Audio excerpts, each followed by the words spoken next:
Hello, my name is Naomi Ramirez, and this is another video response project for Theater 251 World Theater.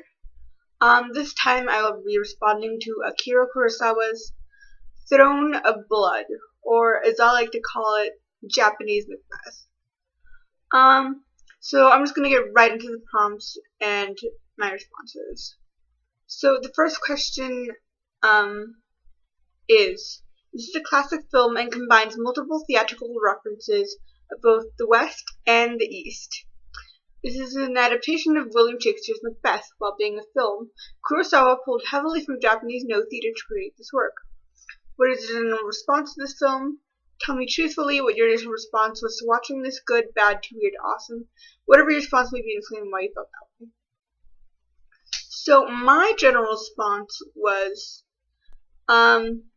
that I thought it was an interesting concept, and I think appropriate considering how military leaders during feudal Japan were the law, and they were the ones who ruled the government.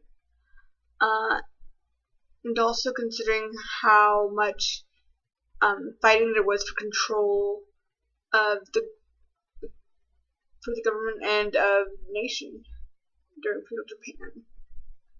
And also because of how honor-based soldiers were during this era.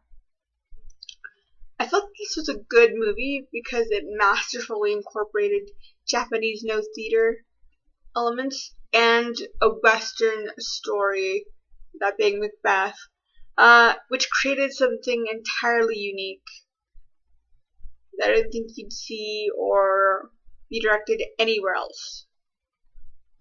I felt like the acting definitely made this movie because the Noh style, which emphasizes having one single facial expression, serves to emphasize Lady Washizu's indifference to killing and her coldness. So look back. The second question is, look back through the readings on Noh drama from week 2 and talk specifically about at least 3 instances in the film where you're consciously aware of the influence of Noh in the performance. Sitting in the film, making sure that you're clear in referencing these scenes you want to discuss, and tell me about what you see and how you connect Noh to those moments. Alright, so for me, the most obvious influence of Noh in this film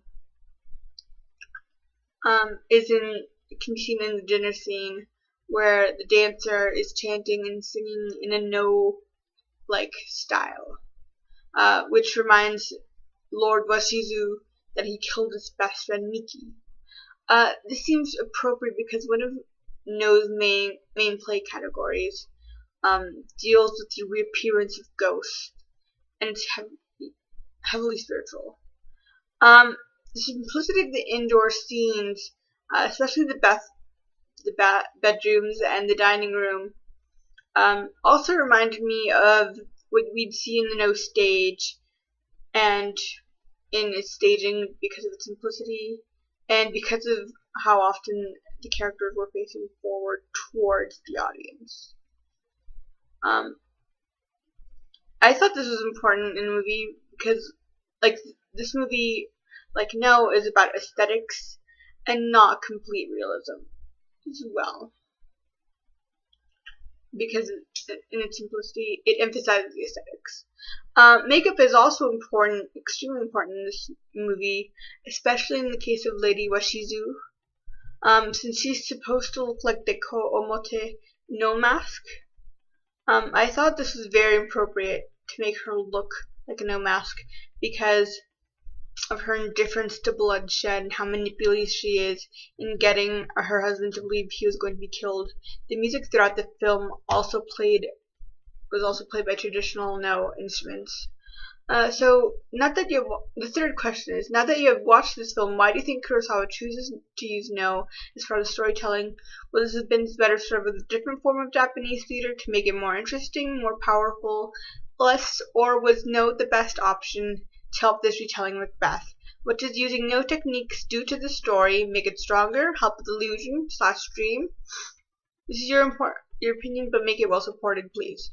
So, My response is that I think Kurosawa chose to use no in this film because of its heavy focus on the interaction between the human and demonic/divine. I don't think another Japanese theatrical form could make this film any more powerful or interesting. No is definitely the best option because it is the most rigorous and serious form in Japanese theater.